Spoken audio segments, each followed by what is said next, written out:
아멘. 할렐루야.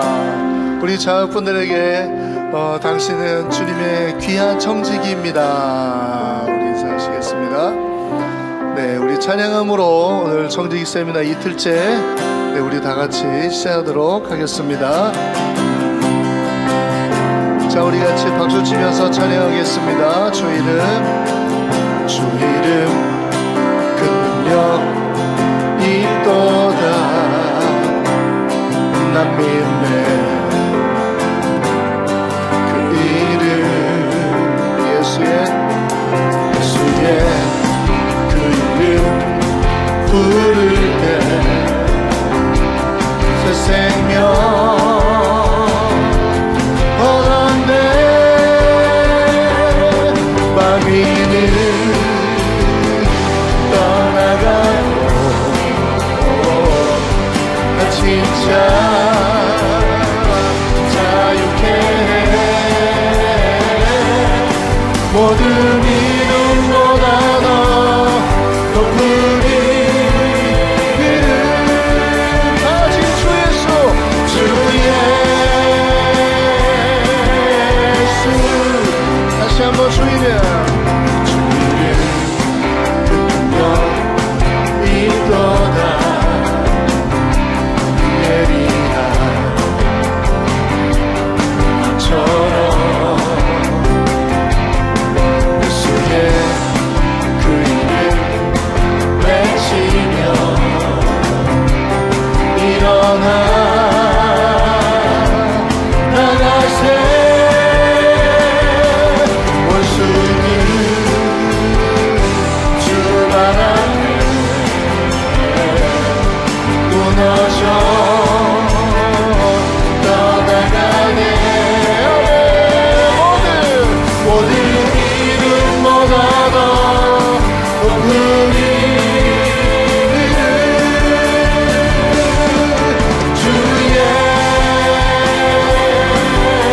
다시 한번 찬양합니다. 주 이름 그 능력 주 이름 그 능력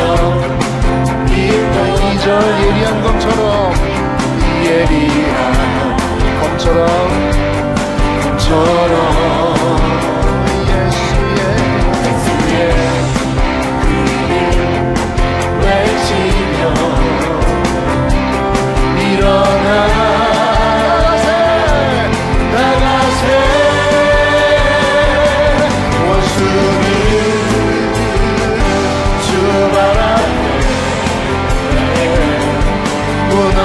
무너져에 떠나가네. 모든 이름보다 더 높은 이름 다같이 선포합니다. 주 예수 주 예 다시 한번 원수는 주 바람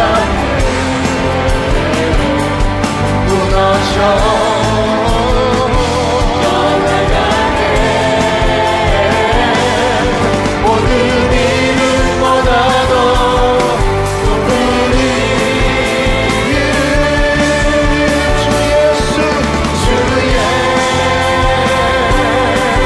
우리 다시 한번 원수는 주 앞에 원수는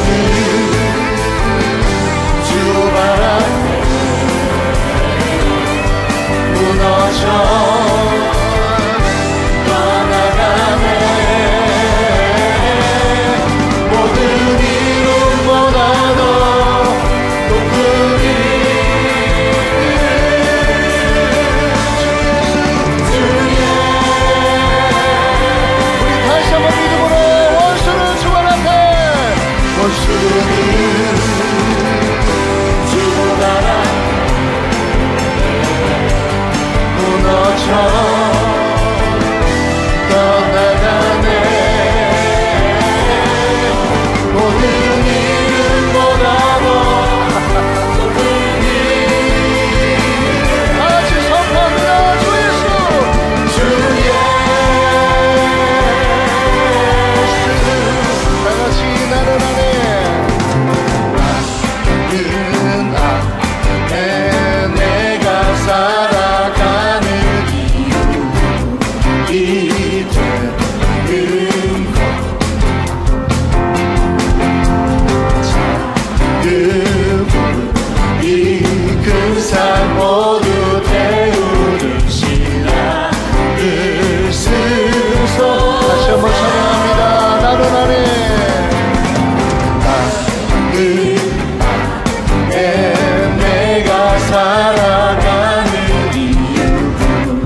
열방에 불러 세우소서.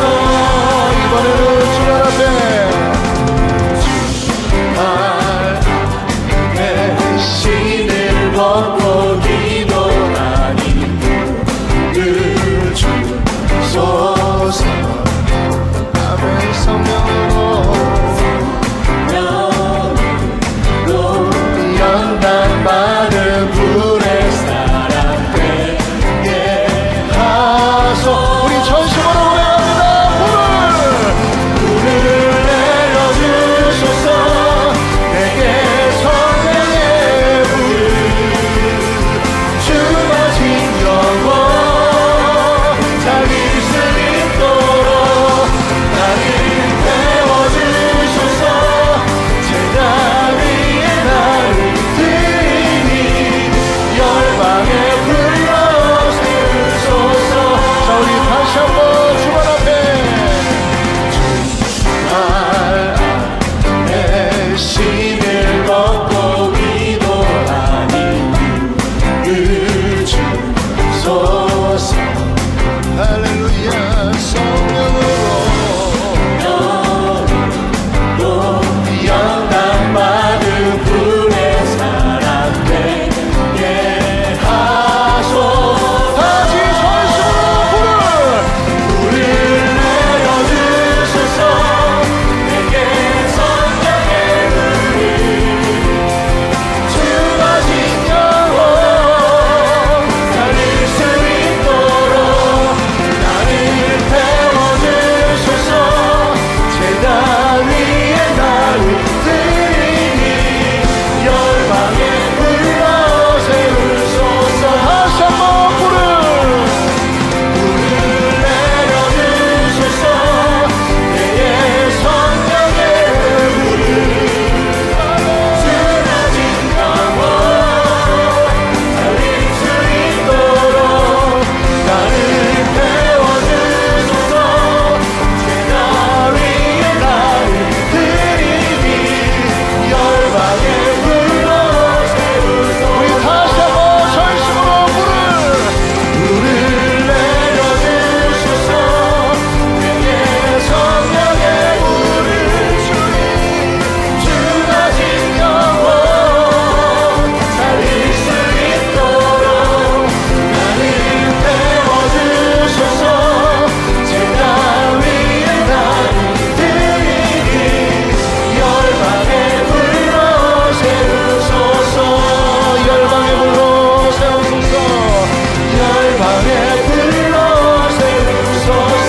자, 우리 마지막으로 한 번 더 열방에 불러 열방에 불러 세우소서. 할렐루야. 하나님, 우리를 주님의 불로 거룩한 꺼지지 않는 불로 사용하여 주시옵소서. 우리 다시 한번 결단의 박수, 감사의 박수 주님께 드리시겠습니다. 할렐루야. 아멘. 다 같이 주님 다시 오실 때까지, 주님 다시 오실 때까지 나는 이 길을 가리라. 좁은 문 좁은 길 나의 십자가 지고 나의 가는 가는 이 길 끝에서 나는 주님을 보리라. 영광의 내 주님 나를 맞아주시니 주님 다시 오실 때까지, 주님 다시 오실 때까지 나는 일어나 달려가리라. 주의 영광 온탕 덮으네. 나는 일어나 노래하리. 내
이 시간에 오른손 높이 들고 기도하시겠습니다.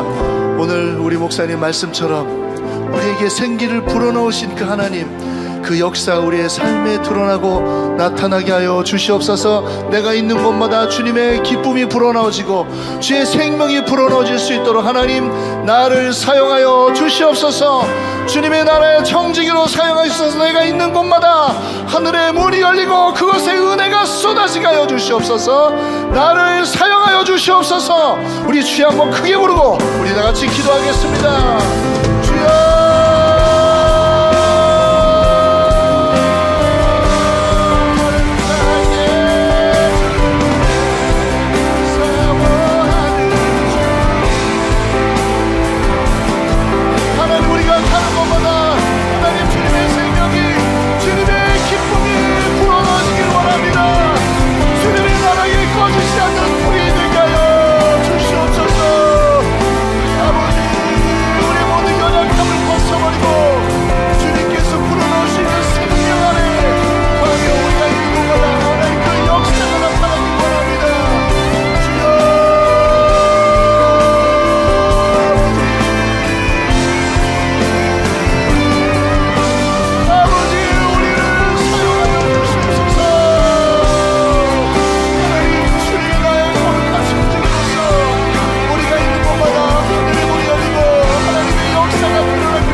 오늘도 변함없으신 주님의 사랑에 감사드리옵나이다.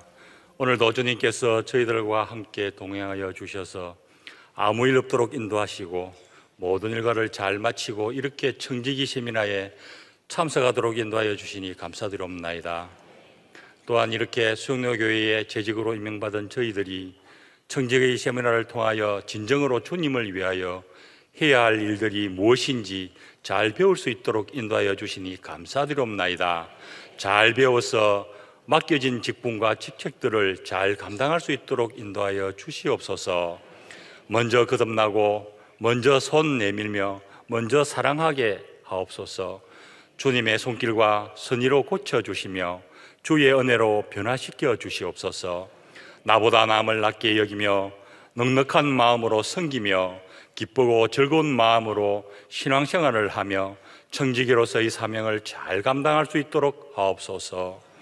분주함과 자기중심적인 삶을 살지 않게 하소서. 행동으로 삶으로 보여주며 주를 위해 헌신하는 저희가 되게 하시고 편하고 여유로운 삶보다 최선을 다하고 하나님께 영광 돌리는 일을 이루어 쓰임받는 축복된 삶을 주옵소서.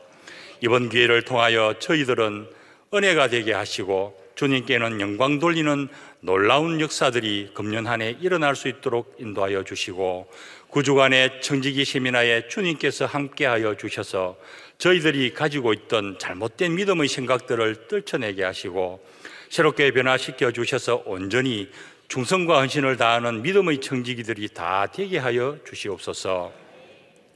전하시는 윤정희 사모님과 저희들이 함께 은혜 받게 하시고 하나님께서 어떠한 청지기들의 모습을 기대하시는지 깨닫고 저희들의 믿음이 온전히 바로 서는 귀한 기회가 되게 하여 주시옵소서.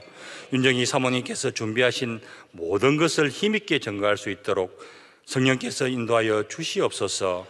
듣는 귀가 복되게 하셔서 한 말씀도 놓치지 않게 하시고 이번 세미나가 평생 잊혀지지 않게 하시며 흔들리지 않는 든든한 믿음의 뿌리를 심는 기회가 되게 하여 주시옵소서. 우리 수영로교회가 이 시대의 희망과 소망의 동산이 되게 하옵시고 꿈과 비전을 심어줄 수 있는 은혜로운 교회가 되게 하여 주시옵소서.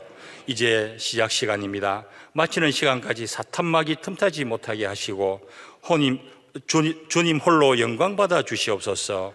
주님만 의지하고 나아갑니다. 감사하고 이 모든 말씀 예수님 이름으로 기도드리옵나이다. 아멘.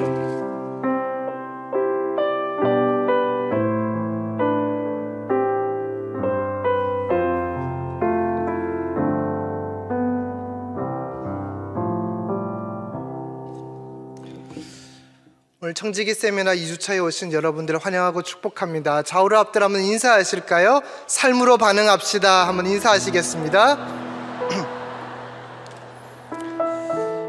네, 오늘 2주차인데요 9주차까지 진행될 것인데 참 좋은 강사들께서 기도하고 또 준비하고 계십니다. 우리 모든 중재직들, 목자, 교사들, 성도님들 나오셔서 은혜 받고 또 받은 은혜로 삶으로 반응하시면 좋겠습니다. 책자가 원래 지난주까지만 분출하기로 했는데요 혹시 마지막 날 이것이나 저것이나 뭘 못 받으실까봐 2개, 3개 가져가신 분도 있으신 것 같고요. 지난주에 받아가셨는데 오늘 또 깔려있으니까 또 막 가져가시더라고요. 하나면 충분합니다. 하나만 챙기시고요. 우리 뒤쪽에 이렇게 스티커 오늘 지자 받으셨습니까? 예, 지자를 붙이시고 나중에 9주차까 8주차까지 마무리하시면 좋은 멋진 문장이 완성됩니다. 그래서 여러분들 완성하시고 또 나중에 9주차 때에 청지기 한마당 할 때 식사, 간식 등으로 사용하시면 되겠고요. 살짝 팁을 드립니다만 혹시 책자가 없거나 스티커 하나가 없어도 낙심치 않도록 해드릴 것이니 책자와 스티커에 너무 목숨 걸지 마시고 은혜 받는 일에 힘쓰시면 좋겠습니다. 은혜가 있습니다. 우리 교회는 분수대 앞에 벽화가 설치되어 있죠. 강사들 얼굴을 이렇게 벽화로 만들었는데요 그 벽화에 이제 한 주 한 주 끝나고 나면 그 말씀하신 그분 얼굴 위에 핵심 메시지 한 문장이 붙여질 겁니다. 그래서 오가시다가 어떤 목사님, 어떤 사모님, 어떤 집사님이 어떤 말씀을 하셨나 또 보시면 여러분 마음 가운데 은혜가 있으리라 믿습니다. 이번 청지기 세미나는요 중간중간에 이렇게 깨알 이벤트, 서프라이즈가 참 이렇게 준비되어 있는데요 오늘 저희들이 좀 축복해주고 싶은 분들이 있으십니다. 우리 교회 혹시 장로님이 몇 분인지 아십니까? 예, 이런 거 상드리진 않습니다. 예, 장로님이 은퇴 장로님까지 20분 계신데요 시무 장로님이 11분이시고요 또 은퇴 장로님 9분이 계신데요 우리 장로님들이 교회를 위해서 원로 목사님, 담임 목사님 위해서 또 사역과 성도들을 위해서 혹시 매주 기도하고 계신 거 아십니까? 예, 매주 모임 장소에 당회실에 모이셔서 우리 교회를 위해서 눈물로 기도하고 계시고요 구석구석에서 보이지 않게 헌신하고 섬기고 그리고 예배하고 계신 우리 장로님들 계십니다. 죄송합니다. 한번 자리에 한번 일어나 주시겠습니까? 우리 박수로 우리 장로님들을 한번 축복하려고 합니다. 예.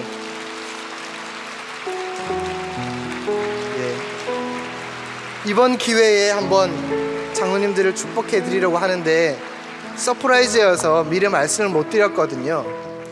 모두 장로님들만 서 계시면 민망하실까봐 2019년에 태어나서 처음 서리집사 받으셨다 하시는 분 계십니까?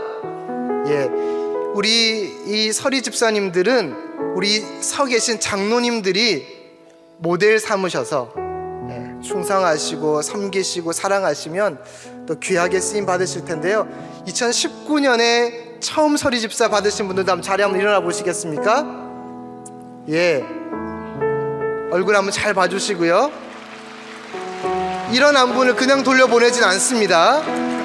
예, 우리 한번 축복하겠습니다. 너는 시냇가에 심은 나무라. 장로님은 집사님은 시냇가에 심은 나무라. 앞에 계신 분들은 축복하겠습니다. 뒤로 이렇게 손을 좀 뻗으시고요 그냥 이렇게 축복하지 마시고 다 손을 뻗으셔서 축복하시면 좋겠습니다. 서 계시면 목사님 전사님들이 선물 주실 겁니다.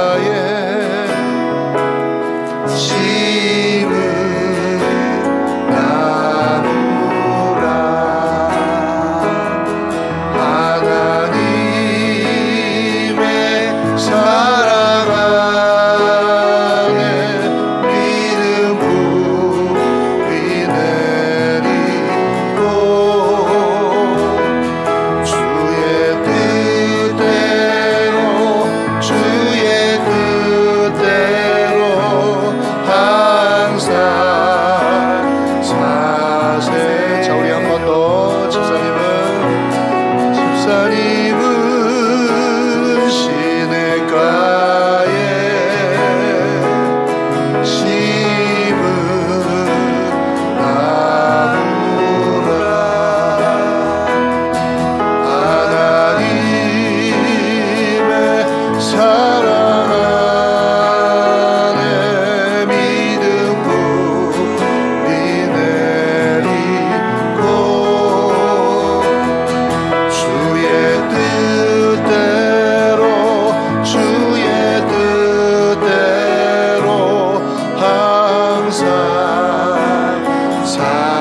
사세요.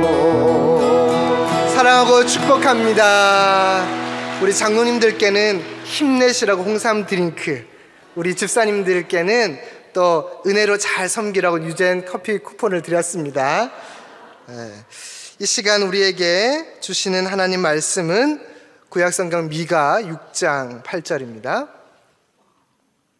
구약 미가 6장 8절, 구약성경 1295쪽입니다. 하나님 말씀을 봉독하겠습니다. 사람아, 주께서 선한 것이 무엇임을 내게 보이셨나니 여호와께서 내게 구하시는 것은 오직 정의를 행하며 인자를 사랑하며 겸손하게 내 하나님과 함께 행하는 것이 아니냐. 아멘. 이 시간 은혜의 말씀, 사랑의 삶을 나눠주실 강사님을 영상으로 소개해드리겠습니다.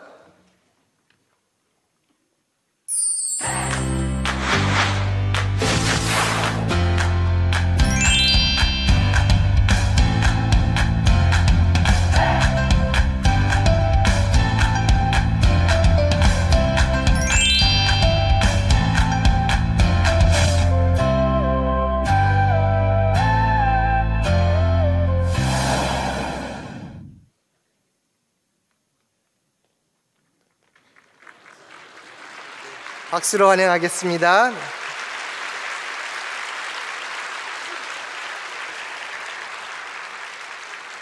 저기 죄송한데 그 마이크하고 이거 아래로 좀 내려주시면 안 될까요?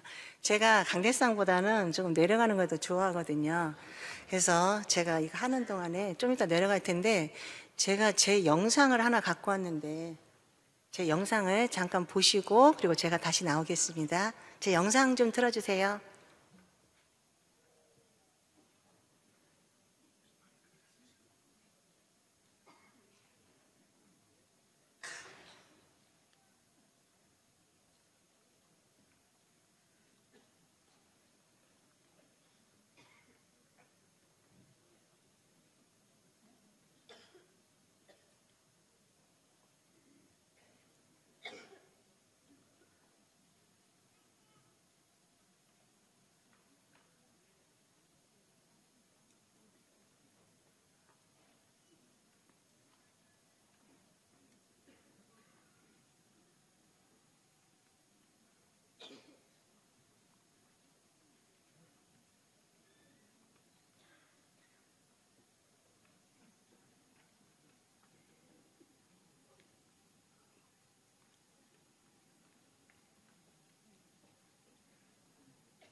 그냥 제가 이거 들고 들어도 되죠? 우선이니까. 제가 이렇게 서 있는 거 별로 안 좋아해가지고요. 좀 움직여요, 몸을.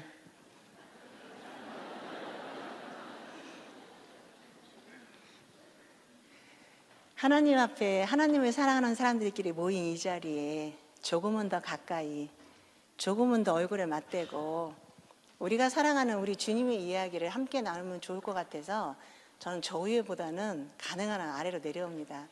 내려야지 이렇게 이쁜 사람 얼굴도 쳐다볼 수 있고 그렇게 눈빛을 마주치면서 우리 아버님의 얼굴을 볼 수도 있고요. 주님이 우리 가족을 통해서 이루고자 하는 일들을 생각해 보니까 지난 시간에 저의 삶을 돌아볼 때 제 자신이 살아온 길이 참 감사였구나라는 고백을 할 때가 참 많이 있습니다. 조금 전에 제가 저희 가족 동영상 소개를 하려고 가지고 왔는데 동영상 소개를 하려고 갖고 왔는데 그게 잘 안 맞았나 봐요. 그게 한 3분짜리인데 그거를 보면은 제가 굳이 여기 서 있지 않아도 될 정도로 가족의 이야기가 굉장히 정확하게 잘 나옵니다. 그래서 굳이 제가 서 있지 않아도 제가 스스로 이제 그 가족의 동영상을 보고 먼저 은혜를 받게 하려고 했는데 그게 안 나왔어요. 그러니까 이제 제 얼굴을 보고 먼저 은혜를 받으시기를 바라겠습니다. 저는 대한민국에서 입양을 가장 많이 한 입양 부모입니다. 11명을 입양을 했습니다. 별로 안 놀라나 봐요. 여기는 11명이 더 하신 가족이 좀 있나 봐요. 여기는 저희들보다도 자녀를 더 많이 키우시는 분 혹시 있으세요? 없죠? 제가 가장 많죠? 그러면 좀 놀라야 되는데, 처음에 담임 목사님께서 여긴 리액션이 뛰어나다, 뭔 얘기만 하면 빵빵 터진다, 정말 잘할 거다, 막 이런 얘기 제가 듣고 왔거든요. 그리고 마음껏 자랑해라, 최선을 다해서 자랑해라, 우리가 살아가고 있는 삶을. 왜 그냥 요즘은 얼마 전에 통계가 미혼 성인 남녀를 통계를 했어요. 결혼을 할 거냐 안 할 거냐, 아이를 낳을 거냐 안 낳을 거냐 했는데 53명이 결혼을 안 하겠다고 하고 47명이 결혼을 하겠다라고 이야기를 했대요. 그러니까 반 이상이 결혼을 안 하겠다. 결혼을 안 하면 뭐예요? 결국은 자녀를 안 낳겠다는 거죠. 그걸 생각해 볼 때 제가 대한민국에 끼치는 영향력이 겁나 많았다는 것을 알 수 있다는 거죠.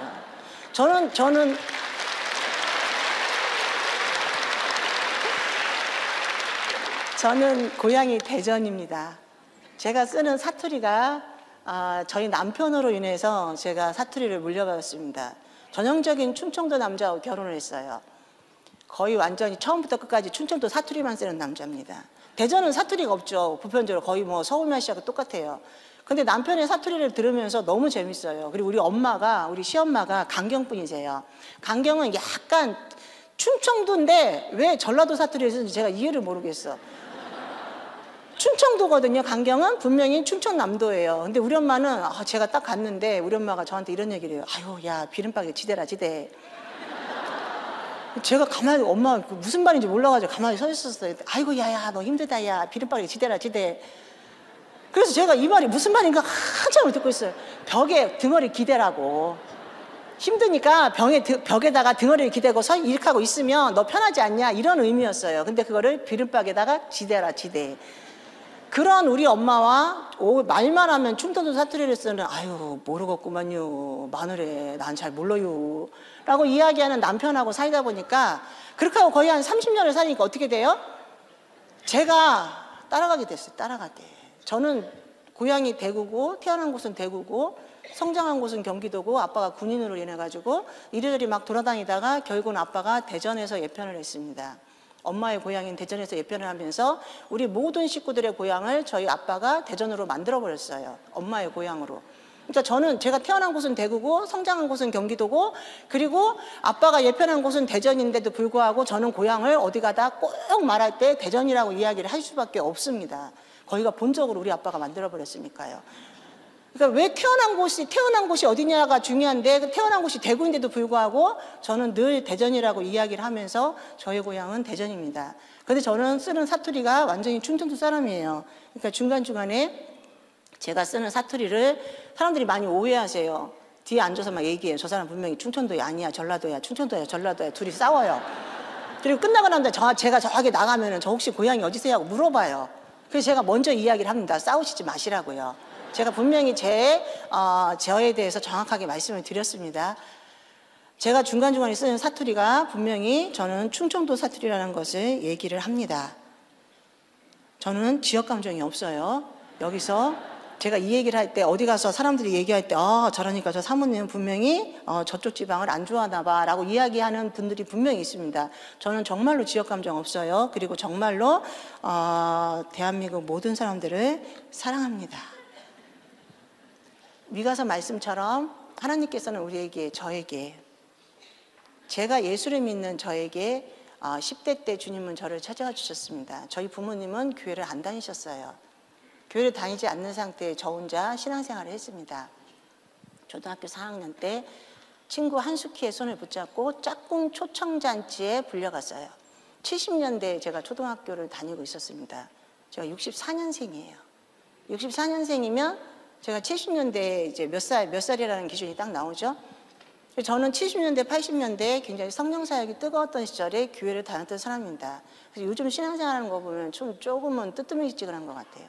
근데 목사님께서 여기 새벽 예배 굉장히 열심히 드리고 철야 예배 굉장히 열심히 드리고 기도하거나 뭐 앞에 나와서 이렇게 막 기도하신다는 얘기 듣고 잘 되는 교회는 분명히 이유가 있다라는 것을 저는 알거든요. 기도의 부흥이, 기도의 불길이 교회 안에 끊이지 않는 한 교회는 안 될 수가 없어요. 잘 될 수밖에 없는 거죠. 수영육교회가 이 부산 지역을 이렇게 아우를 수 있었던 이유는 기도의 끈이라는 것을 목사님의 말씀을 통해서 또 알게 되었어요. 그래서 제가 이렇게 정말 귀중하고 소중한 교회에 저를 불러주시고, 그리고 또 제가 이 자리에서 감히 무슨 말을 할 수 있겠나마는, 그래도 하나님이 저를 통해서 하시고자 하는 일들이 있으니까 이렇게 기도의 끈이 정말 귀하신 분들 앞에서 이렇게 서서 이야기를 할 수 있는 거가 오히려 부끄러운데, 주님이 저를 찾아와서 저와 함께 하신 이야기, 저를 통해서 저 자신을 정말 보잘것없고 쓸모없고 그리고 정말로 싸가지 없는 저를 변화시켜서 주님의 도구로 사용할 수밖에 없었던 이런 일들이 왜 일어났을까라는 것을 우리가 한 번쯤은 생각해보는 귀한 시간이 되었으면 참 좋겠습니다. 저는 70년대에 부모님이 교회를 다니지 않는 상황에서 교회를 다녔기 때문에 솔직히 신앙에 대한 기초가 저는 없다라고 생각을 합니다. 저는 우리 엄마의 종교를 지금도 몰라요. 우리 엄마는 불교예요. 절에 4월 초파일만 되면 이제 절에를 갑니다. 그럼 불교죠. 근데 저희들이 시험을 보거나 뭘 하면은 항아리에다가 물을 올려놓고 막 이래요. 비나이다, 비나이다, 비나이다. 이거는 뭐예요? 토속신앙이에요.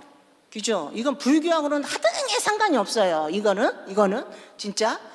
근데 우리 엄마는 또 가부장적인 사회제도 속에서 또 유교 신앙을 또 따라요. 유교 보면은 뭐 예의도 발라야 되고. 초등학교 국민학교 선생님이셨던 저희 엄마는 그래도 어떻게든 간에 사람들 앞에 이렇게 좀 뒤로는 인상을 쓸지라도 앞에서 볼 때는 또 인자하게 좀 웃어야 되고, 보면은 그리고 또 막 뒤에서는 못할지라도 앞에서는 막 잘했다는 말을 들어야 되고. 왜 우리 그거 있잖아요. 애들한테 막 그냥 너 이놈 시키 뭐 너 죽이려면 살리려면 막 욕하고 있는데 전화가 오면은 바로 전화 받고 여보세요 하는 요거 이중적인 우리들의 모습이요. 이런 부분이 우리 엄마한테 굉장히 많았어요. 그러니까 제가 눈으로 바라볼 때 자식은 누구 닮아요? 보면은 막 콩 심은 데 콩 나고 팥 심은 데 팥 나잖아요. 보면은 콩 심은 데 팥 나지 않거든요, 보편적으로. 그러니까 이중적인 엄마의 모습을 제가 보고 살으면서 결국은 제가 어떻게 돼요? 저 또한 똑같이 이중적인 모습으로 성장할 수밖에 없었다는 거죠. 근데 여기 이중적이고 아니고 한중적으로 사는 사람 있어요? 혹시 손 들어보세요. 나는 절대로 이중적이 아니야. 나는 한 길만 해거라. 나는 오로지 한 길, 오로지 난 단 한 번도 나는 거짓말을 해본 적도 없고 나는 오로지 막 한 길만 나는 가고 있어. 한중적이신 분 한번 손 들어보세요. 없죠? 똑같아요, 우리는 전부 다. 우리는 이중적일 수밖에 없어요. 그럼 옆에 누가 그러죠. 나는 삼중적인데. 그럼 저 뒤에서 그래요. 나는 다중적이야. 우리는 이렇게밖에 살 수 없는 존재들이라는 거죠. 어떻게 보면은. 근데 저 또한 우리 엄마의 이런 모습을 보면서 고스란히 저희 엄마를 닮았습니다. 그러니까 저희 엄마는 집안 내에서는 막 골마 터지는데 나가서는 굉장히 그걸 포장하고 예쁜 모습으로 저희들이 막 감싸요.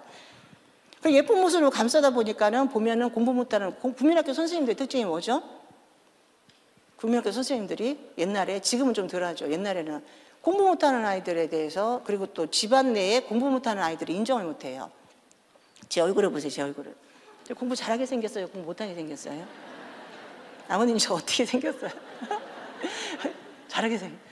공부를 더럽게 못한 거야 내가.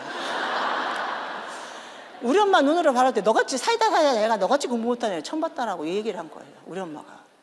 그러니까 저는 공부를 못하는 아이예요. 근데 바로 제 위에 오빠와 제 밑에 오빠의 샌드위치에 껴가지고 제가 정말 얼마나 공부를 못했나. 우리 오빠는 교육정상을 받고 졸업했고 제 동생은 교육감상을 받고 졸업을 했습니다, 초등학교를. 그러니까 가운데 샌드위치처럼 껴가지고 아무 상도 못 받고 졸업한 저는 아무리 공부를 뭐 등수 안에 뭐 이렇게 들어도 우리 엄마 기준으로는 1, 2, 3등밖에는 없어요. 그러니까는 초등학교, 제가 국민학교 다니던 시절에는 그때가 70년대예요. 70년대는 2교대예요, 2교대. 생각나시죠? 그러니까는 한 반에 막 60명, 70명씩 막 그냥 애들이 때려 넣고, 그리고 막 10반까지 있고, 그리고 11반부터 20반까지는 오후반이에요. 오전반 있고 오후반 있고. 그러던 시절에 제가 국민학교에 다녔어요. 그러니까는 한 학년에 한 반에 60명, 70명에 20반이면 몇 명이에요? 그러니까 그렇게 많은 아이들이 북적거리는 그 학교를 다니던 그 시절에 전교에서 10등 안에 들으면 공부 잘하는 거예요, 못하는 거예요? 잘하는 거죠. 저 10등 안에 들었다니까. 제가 못 믿겠으면요, 그 대전 자양국민학교 가가지고 혹 학적부를 떼보세요. 저희 엄마가 거기 국민학교를 나오셨어요. 저랑 같이 출퇴근을 같이 했어요. 엄마는 학교 선생님이고 저는 학생이고. 근데 전교에서 1, 2등을 하는 제 동생과 우리 오빠 때문에 한 번도 공부 잘했다는 소리 들어보지 못했고 너처럼 살다 공부 못하는 애를 처음 봤다라는 이야기 들으면서 제가 성장했습니다. 그러니까 그렇게 어린 시절 공부 못한 걸로 구박한 그 표본이 저예요. 그러니까 공부 못했다고 구박하면 저처럼 커요. 저처럼. 부모한테 공부 못했다는 이유로 사랑받지 못했습니다. 우리 아빠는 군 장교 출신이에요. 6.25 전쟁 힘들고 어려웠던 시절을 겪었죠. 우리 부모님 세대가. 우리 부모님 세대가 힘들고 어려웠던 시절을 겪다 보니까 당신들이 살아왔던 세대에 자식들을 많이 거기 연결을 시킵니다. 아빠는 항해도 해주가 고향이 돼요. 저희 아빠는. 전쟁이 나면서 항해도 해주가 이북이 되었죠. 아빠는 고향으로 돌아갈 수가 없었고 서울에서 다니던 학교를 그만두고 계급장도 없는 상태에 군에 들어갔고 전쟁을 끝냈고 그리고 다시 전쟁이 끝난 다음에 학교로 돌아갈 수 없어서 장교 훈련을 받고 육군 장교가 된 사람입니다. 늘 외로운 분이세요. 고향을 앞에 두고도 가지 못하는 저희 아빠. 경기도 일사단에서 마지막에 제대를 하시면서 고향을 앞에 두고도 그래서 늘 강원도 경기도 그 근방에서 철원 이쪽으로 계속 이제 해방이 되면 이제 38선이 무너지면 바로 고향으로 올라가겠다고 그곳에서 아빠가 늘 이제 군 생활을 하셨습니다.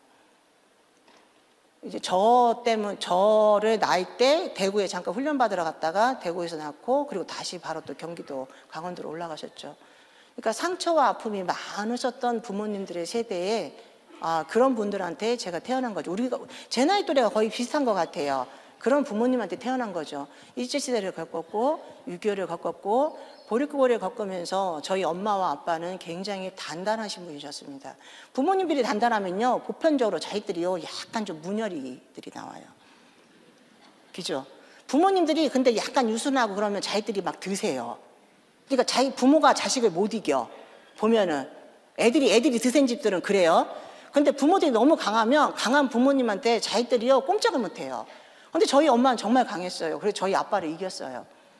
그래서 저희 아빠가 엄마한테 꼼짝을 못 해가지고 그냥 돌아가시는 날까지 저희 엄마한테 그냥 깨갱하고 사셨어요. 그 이유는 군 사회생활을 경험해보지 않았던 아빠가 제대하고 나오니까 맨 사기꾼만 달라붙더라고요. 그 시절에. 그래서 아빠가 가지고 있는 모든 거를 전부 다 잃고 저희 집에 노란 딱지를 붙이면서 저희들이 살았어요.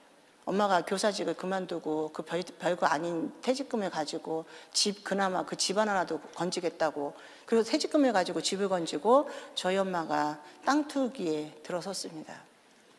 복부인. 땅 투기하니까 모르시죠? 복부인이요.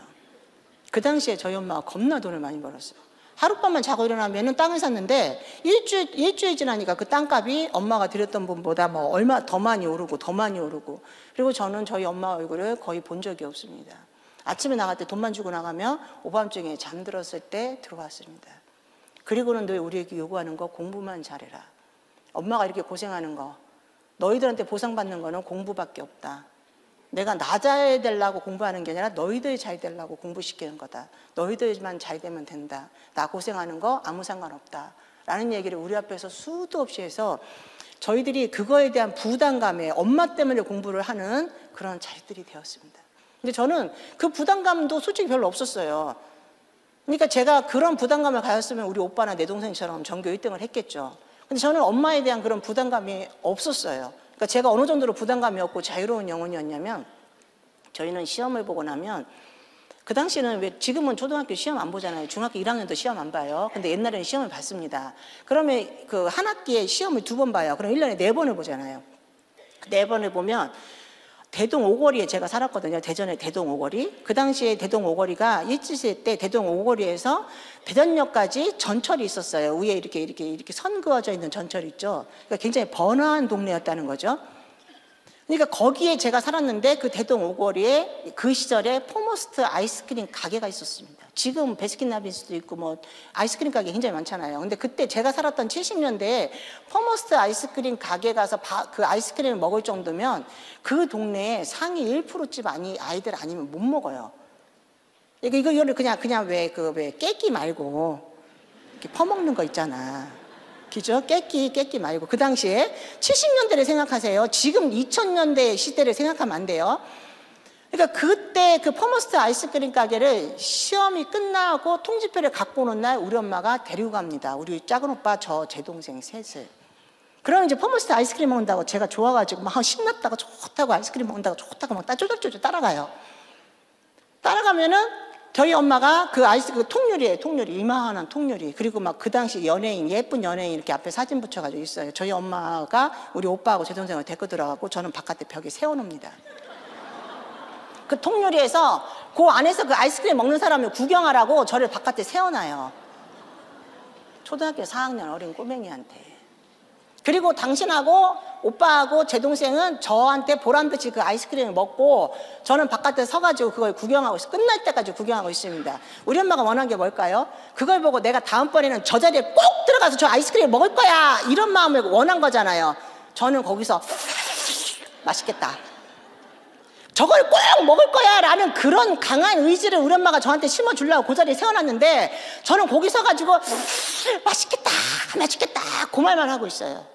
기질이 다르다는 거죠. 기질이. 죽었다 깨나도 나는 1등 할 거야 하는 기질이 없는 아이를 그 앞에 백날 세워놓으면 뭐예요. 아무 소용없는데. 우리 오빠와 제 동생이 공부 1등 하는 것들은요 보통 독한 것들이 아니에요. 걔네들은요 진짜 제가 우리 요한이를 봐도 알아요. 우리 요한이가 수재거든요. 우리 요한이가 진짜 똑똑해요. 얘는 수학 봤어, 과학 가서 별칭을 받고 그리고 카이스트를 가려고 준비하는 아이예요. 올해 고등학생 되는 아이인데 진짜 똑똑해요. 싸가지 더럽게 없어요. 저밖에 몰라요. 저밖에. 제가 볼 때 공부도 잘하는 아이가 되어야 된다. 공부만 잘하는 아이가 되면 안 된다. 그리고 하나님 앞에 공부해서 네가 가지려면 공부할 필요 없다. 기독교는, 그리스도인의 종교는 공부를 잘해서 남한테 주는 공부가 되어야지 하나님이 원하는 공부는 주는 공부가 되어야 된다는 이야기를 우리 애들한테 굉장히 하거든요. 근데 우리 요한이한테 제가 그렇게 얘기합니다. 저는 절대적으로 거기서 공부 잘하려고 태어난 아이가 아니라는 것을 거기서 알았어요. 근데 우리 엄마는 무조건 공부 잘해서 전교 1등을 해야 된다라고 생각하는 마인드가 있어요. 일제시대 때 사범학교를 일제 종강국민학교를 대전에서 첫 번째 국민학교가 생겼는데 저희 엄마가 1기로 들어갔습니다. 1기로 들어가서 졸업하는 그 해에 사범학교를 보내는데 일본 아이들 아니면 사범학교를 안 보낼 때 유일하게 저희 엄마가 껴가지고 사범학교를 간 분이에요. 외할아버지가 일제 그 강점기 시절에 대한민국의 혼을 살리려면은 무조건 배워야 된다. 한국말을 잃어버려서는 안 된다 하면서 그 한국말을 저희 외가는 독립유공자가정입니다. 저희 할아버지로 인해서 그 혼을 자식들에게 심어주기 위해서 굉장히 많이 공부를 시켰던 분이세요. 그 이유는 총칼로도 싸울 수 있지만 붓으로도 싸울 수 있는 세상이 되어야 된다고. 나는 나가서 총칼로 싸우지만 너희들 자식들은 붓으로 싸워서 일제를 물리쳐야 된다고. 그렇기 때문에 당연히 공부를 가르쳤겠죠. 그 독한 마음을 품고 저희 엄마는 공부를 했습니다. 독한 마음을 품고 공부를 하니까 일본인 선생님조차도 저희 엄마를 사범학교로 보내는, 대전 사범학교로 보내서 결국은 사범학교에서 전쟁이 났죠. 그러니까 그 힘들고 어려웠던 시대를 겪어왔던 저희 엄마, 저희 아빠. 저희 아빠는 밥상머리 교육이라고 늘 얘기하죠. 거기 앉혀서 늘 우리에게 이런 얘기를 합니다. 나라가 너희들을 위해서 무언가를 해주길 바라지 말고 너희들이 나라를 위해서 무언가를 하고 살아라. 젊은 사람들이 이 말뜻 아세요? 저희는 밥 먹을 때요 지겨워가지고 엄마 아빠가 하는 말을 지겨워가지고 그 말을 들을 때 아무 말도 안 하고 밥만 먹었어요. 군복을 벽에다 걸어놓고 전쟁 나면 나는 무조건 군대로 들어갈 거야 라고 이야기하는 저희 아버지가 밥만 먹으면 밥상에 앉으면 그거를 하루에 2번 먹잖아요. 점심은 학교 가서 먹고 아침 저녁에 매일같이 2번 듣는 말이 나라가 너희들을 위해서 무언가를 해주길 바라지 말고 너희들이 나라를 위해서 무언가를 하고 살아라. 우리의 부모님들 왜 그 얘기가 나오는지 아시죠? 70, 80 되신 어르신들은 그 말의 의미를 아실 거예요. 우리나라가 그렇게 힘들게 살았으니까. 저희 엄마는 한술 더 뜹니다. 당신은 국가 유공자의 딸이에요. 일제 때 일제들의 항거하다가 돌아가신 내 아버지를 굉장히 자랑스럽게 여기시는 저희 엄마. 너희들이 배가 부르면 배고픈 사람의 심정을 알지 못한다. 그러면서 밥을 배불리 먹이지 않으셨습니다. 늘 배고팠어요. 배가 부르면 배고픈 사람의 심정을 알지 못한다고 하면서 밥을 조금만 주면서 그걸 모아가지고 우리 아이들 7명이 왔던 늘사랑 아동센터에 모든 것을 갖다 주었습니다. 그리고 우리들의 손을 붙잡고 봉사활동을 다니셨습니다. 그리고 너희들이 부강해지고 너희들이 강력해지려면 공부 열심히 해서 너희들이 힘들고 어려운 나라를 일으켜 세울 수 있는 건 공부밖에 없다라고 이야기를 해주셨습니다. 대한민국을 살릴 수 있는 다음 세대인 너희들이 할 수 있는 건 공부 열심히 하는 것밖에 없다. 지금은 왜 공부 안 해도 다른 거 가지고도 열심히 하라 이러잖아요. 근데 그 시절에는 오로지 그거밖에 없었다고 부모님들은 생각하셨나 봅니다. 그리고 저는 어린 시절 우리 오빠의 손을 붙잡고 늘사랑 아동센터에 봉사활동을 열심히 다녔습니다. 다니기 싫었는데 정말 열심히 다녔습니다. 엄마 때문에. 그리고 저희 중학교 다니는 저희 큰오빠와 유일하게 지방대를 간 저희 큰오빠와 제가 둘이 손을 붙잡고 공부 잘하는 우리 오빠와 바로 제 위에 오빠와 제 밑에 여동생은 공부를 너무 잘하니까 봉사활동을 못 다니고 공부를 좀 덜하는 지방대 출신인 저희 제일 큰오빠와 저는 봉사활동을 열심히 다닙니다. 그리고 저희 오빠가 봉사활동 갔다 오는 길에 터벅터벅 걸어오면서 저한테 이렇게 얘기를 했습니다. 정희야, 저기 엄마가 낳은 자식을 숨겨놨나 봐. 그리고 우리는 너랑 나랑은 거기서 데리고 왔나 봐. 저희 오빠와 저는 어린 시절 그런 모습으로 성장을 했습니다. 그리고 초등학교 4학년 때 저는 교회에 갔고 교회에서는 공부를 잘하는 거 공부를 못하는 걸 가지고 어느 누구도 얘기해 주지 않았습니다. 교회 온 것만 가지고도 사랑한다, 이쁘다, 예쁘다, 너 교회 와서 너무 잘했다, 그래 너는 정말 교회 너 눈도 크고 예쁘다. 야, 저는 태어나서 단 한 번도 제가 예쁘다는 말을 들어본 적이 없어요. 제 동생처럼 못생긴 애를 가지고 너는 너무 이쁘다라고 얘기한 저희 엄마를 바라보면서 제 동생의 미의 기준이 되었습니다. 새카매가지고 눈 째만해가지고 이렇게 눈웃음 치는 애 있거든요. 그 아이가 이쁘다라고 생각하면서 성장을 했습니다.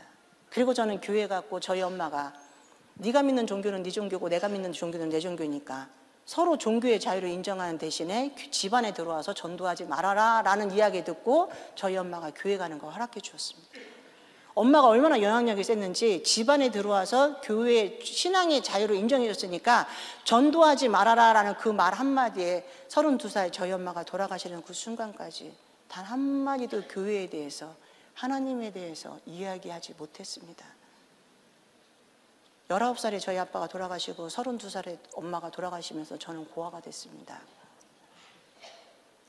엄마가 돌아가시는 그 순간 왜 한순간도 엄마한테 내가 이렇게 사랑하고 내가 이렇게 좋아하는 우리 하나님을 증거하지 못했는지 하나님 앞에 펑펑 울었습니다. 엄마가 하는 그 말 한마디가 뭐라고 내가 왜 우리 집에 들어와서 내가 사랑하는 내 가족이 내가 이렇게 좋아하는 내 하나님을 왜 한마디 말도 못 끄집어냈는지 돌아가시는 그날 알았습니다. 그리고 저는 자식을 많이 키워서 우리 아이들에게 공부가 아닌 세상은 더 소중한 게 많다라는 걸 하나님의 사랑으로 우리는 정말 행복할 수 있고 하나님의 사랑으로 우리는 감사할 수 있다는 것을 아이들을 많이 키우면서 보여주고 싶다라는 생각을 했습니다. 그리고 내 입술을 벌려서 마음껏 전도하고 내 입술을 벌려서 마음껏 하나님의 이야기를 하고 내가 사랑하는 내 하나님, 내가 좋아하는 내 아버지를 높일 수 있는 일이라면 나는 무슨 일을 할 수 있을 거야. 그게 도덕적으로, 윤리적으로, 합법적으로 문제만 되지 않는다면 나는 어떠한 것도 할 수 있을 거야 라고 하나님 앞에 기도했습니다. 근데 그렇게 기도한 기도가 결국은 제가 대한민국에서 이렇게 가장 많은 아이들을 입양해서 키우는 엄마가 될 줄은 몰랐습니다. 저는 어린 시절 부모님으로부터 큰 사랑을 받지 못했기 때문에 늘 사랑에 굶주렸다고 생각이 들어요. 그러니까 사랑받고 싶어가지고 사랑하고 싶어서 더 많이 교회를 갔다고 생각이 듭니다. 지금 생각해 보니까. 그리고 고등학교 2학년 때 저는 기도부장이 되고 싶었습니다. 왜 고등학교 3학년은 왜 전부 다 우리 대한민국은 지금도 30년 전이나 20년 전이나 10년 전이나 참 변하지 않는 교회 안에서 불변의 법칙이 있어요. 교회 안에서 진짜 변하지 않는 거 딱 한 가지 있습니다. 세대가 변했기 때문에 교회도 사이즈도 커졌고요. 그리고 교인들의 생활 수준도 굉장히 높아졌고요. 그 시절만 해도 목사님이 어떻게 보면은 뭐 학벌이 제일 높았는데 지금은 우리 목사님보다 학벌이 더 높아가지고 저기 앉아서 막 까잖아요. 이 목사님 오늘 설교 왜 저렇게 하지? 저거 한 달 전에 설교한 건데 하면서 막 까잖아요. 그리고 인터넷에서 하는 설교 훨씬 더 재밌는데 하면서 목사님 설교, 목사님 지난주에 설교 이렇게 하셨는데 목사님 이거는요 서론 본론 결론이 좀 다르지 않습니까? 하고 할 정도로 교인들이 굉장히 똑똑해졌어요. 요즘 현 세대는. 그래서 목사님들 옛날에는 말씀을 잘해야지 우리 목사님이 은혜 받고 말씀을 잘해야지 우리 목사님이 최고라고 하면서 전도가 됐는데, 지금 목사님이 말씀을 잘하는 것보다 교인들이 워낙 똑똑하니까 말씀을 잘하는 것보다 삶으로 보여줘야 교인들이 더 은혜 받는 세대가 되었습니다. 지금은 말씀은 조금 덜해도 우리 목사님은 정말 삶으로 보여주죠. 우리 목사님 같은 분이 없으죠. 우리 목사님은 정말 기도하고 선교하고 전도하는데 최선을 다하셔. 힘들고 어려운 사람들이 구제하는 데 있어서 교회 문을 열어. 우리 목사님 같은 분이 없어라고 이야기할 때 목사님이 강대상에서 설교가 조금 부족하더라도 우리 목사님이 얼마나 어려운 사람들이 구제하고 돕는데 당연히 우리 목사님 저 설교만 가지고도 충분히 은혜가 될 수 있어라고 이야기하는 세대가 지금은 되었어요. 이제는 말씀만 가지고 은혜를 받던 시절이 아닙니다. 보면은. 그러니까 그 시절에는 교인들이 은혜를 무지하게 받던 은혜의 시대였어요. 성령의 시대였어요. 그 시절에. 그래서 기도가 뜨겁게 불타오르던 그 시절에 저는 기도부장이 되고 싶었습니다. 단 이유 하나. 목사님과 함께 예배드리고 싶어서. 부모님한테 사랑받지 못했던 거를 담임 목사님께 사랑받고 싶어가지고 저는 기도부장이 되고 싶었습니다. 변하지 않는 그 불변의 법칙. 이렇게 시대가 변하고 다 변해도 불구하고 변하지 않는 불변의 법칙이 딱 하나 있어요. 고3들은 예배를 안 드려. 그때도 그랬어요. 대예배 하나 딱 드리고는 들어가요. 고3들은 고등부 활동 안 합니다. 근데 지금도 안 해요. 그죠? 그 70년대, 80년대도 무조건 부모님이 속 팔아가 땅 팔아가지고 대학 보냈잖아요. 보면은 그 시절에 고3들 예배 안 드렸습니다. 대예배 하나 드리고. 근데 10년이 지났는데도 고3들은 대예배만 드리고 안 드려요. 중고등부 활동 안 해요. 지금도 마찬가지예요. 고3들은 당연하다고 생각하고 들여보냅니다. 그래서 그때도 고3들은 모든 임기를 다 끝내고 고2들이 그 임기를 이어받습니다. 지금도 그렇죠. 그래서 고2가 되는 제가 겨울방학 때 저는 기도부장이 되겠다고 하나님 앞에 선포하고 주변 사람들한테 선거운동을 하기 시작했습니다. 내가 기도부장이 될 거야. 내가 기도부장이 되면 한 달에 한 번씩 담임 목사님을 불러가지고 말씀을 선포하게 하고 담임 목사님을 불러서 안수기도를 하게 해줄 거야. 그러니까 내가 기도부장이 되게 해줘. 내가 기도부장이 된다면 우리의 기도에 간식을 집어넣게 할 거야. 이제 안수집사님들한테 얘기해가지고 우리의 간식을 집어넣어서 밤중에 우리가 만두라도 먹을 수 있도록 해줄게. 내가 기도부장이 된다면은 너희들이 밤중에 집에 갈 때 전부 다 버스를 내가 대동해가지고 너희들이 집에까지 안전하게 데려다 줄 수 있도록 할 테니까 나를 기도부장에 꼭 도장을 찍어줘라고 얘기를 했습니다. 그랬더니 고등학교 3학년 올라가는 선배들이 정희야 걱정하지 마. 너는 공예배도 다 드렸고 특별 새벽예배도 드렸고 정말 열심히 했으니까 너는 충분히 기도부장이 될 수 있어. 그러니까 우리가 투표할 때 전부 다 너를 찍을 거야 라고 이야기를 했습니다. 전 지금 선거하려면 겁나 잘할 것 같아요. 그때 벌써 저는 고등학교 2학년 때 선거운동을 했습니다. 그리고 당연히 저는 제가 기도부장이 될 거라고 생각하고 투표는 좋은 것이야 라면서 이제 전도사님이 투표용지 들고 오는 날 기다렸어요. 전도사님이 투표용지 들고 이제 오는 그날 오늘 이제 투표를 하겠다라고 얘기를 했으니까. 근데 전도사님이 성경책만 있잖아. 이렇게 들고 이렇게 하고 오는 거야. 근데 투표용지가 없어. 이렇게 뚫려봐도 어디 갔지 투표용지가. 저 밑에 있나 하고 쳐다봤어요. 투표용지가 없어. 투표용지가 없다는 건 오늘 선거를 안 한다는 거잖아요. 왜 선거 오늘 왜 안 하지 하고 있는데 전도사님께서 얘들아 이번에는 임원을 담임 목사님께서 지정해 주셨다. 불안하잖아. 왠지 모르게 이게 무슨 말이지? 근데 그래도 애들이 전부 내 손을 붙잡고 너는 기도부장이야. 전도사님이 알고 있잖아. 너는 기도부장 될 거야. 이렇게 얘기를 했어요. 그래서 이제 임원들을 뽑는데 기도부장이 저는 충남여고 다녔고 저랑 굉장히 친한 친구가 있어요. 걔는 호수여고 다녔어요. 걔가 된 거예요.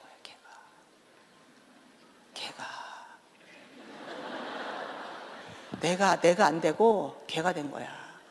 내가 공부는 들게 못했지만 통박은 잘 돌아가거든. 내가 왜 떨어지고 제가 왜 기도부장이 됐을까 머릿속을 막 굴리는 거야. 제 엄마가 여성교회 회장이고 제 아빠가 재정부 부장이야.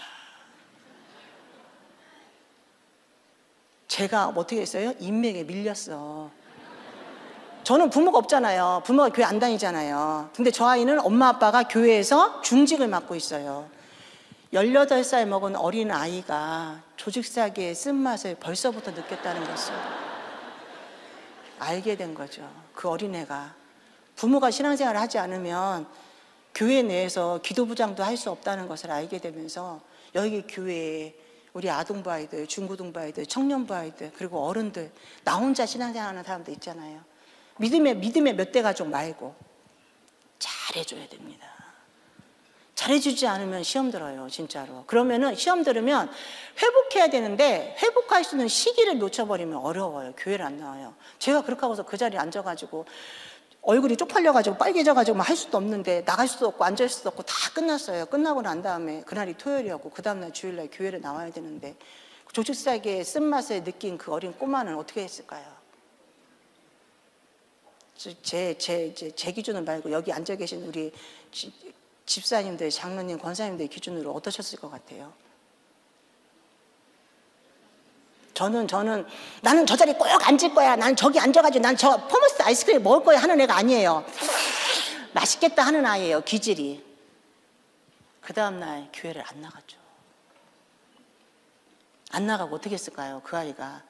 저는 그 자리가 동문침례교회예요. 대동 오거리에 있는. 그 바로 위에 있는 동대전 성결교회로 옮겨갔습니다. 한 100m, 70m 정도 된 교회인데 그 동대전 성결교회로 옮겨가가지고 거기서 신앙생활을 했습니다. 제가 신천지를 갔으면 어쩔 뻔했고 제가 불교를 갔으면 어쩔 뻔했고 여호와 증인님 같은 데 갔으면 어쩔 뻔했어요. 근데 말씀에 침례교회에서 신앙생활을 하다 보니까 말씀이 제 머리 안에 딱 박히다 보니까 신앙생활을 해야 되겠고 상처와 아픔으로 신앙생활을 하는 것이 아니라는 것을 제가 그 어린아이가 알게 됐더라고요. 상처와 아픔을 가지고도 내가 하나님 말씀을 붙잡고 있으면 결코 교회를 벗어나지 않는다는 것을 그 어린애가 알면서 동대전 성결교회로 넘어가면서 거기서 제가 하나님을 만나 하나님 앞에 저희 10대의 시절 이제 20대를 꿈꾸며 주님 앞에 헌신하는 삶을 살겠다고 다짐했습니다. 저는 그때 거기에 조직세계의 쓴맛을 알고 기도부장으로 떨어진 순간 고난을 이길 수 있는 믿음, 고난 속에서도 주님을 바라볼 수 있는 믿음을 그 18살 먹은 꼬마가 보았다는 거죠. 그리고 저는 20대를 위해서 하나님 앞에 대학을 졸업하면은 주님을 위해서 주님과 함께 주님의 길을 걸어가는 아이들의 가장 힘들고 어려운 아이들, 장애인들을 품고 장애인들과 함께 사는 장애인들의 보육 교사가 될 거야 라는 꿈을 꾸었습니다. 그리고 저는 정말로 꿈대로 하나님 앞에 기도한 대로 대학을 졸업하고 그리고 장애인 시설에 들어갔습니다. 세상에 좋은 직장을 내던지고 장애인 시설에 들어갔을 때 저희 엄마가 저에게 준 거는 뺨 2대였어요. 근데도 저 자리에 꼭 앉을 거야 그렇게 생각을 못했던 저는 하나님 앞에 주님이 저를 통해서 이루고자 하는 일들을 이루어갈 수 있도록 저의 마음 안에 이렇게 공부를 잘하겠다고 저 자리에 앉으겠다, 포머스트 아이스크림을 먹겠다고 그 독한 마음을 품지도 못했던 제가 하나님 앞에 하나님의 길을 걸어가는 데 있어서는 세상의 것을 버릴 수 있는 거에 담대할 수 있다는 것을 알게 되었습니다. 주님께서 오늘 우리에게 미가서 말씀 주신 거, 정희야, 나를 사랑한다면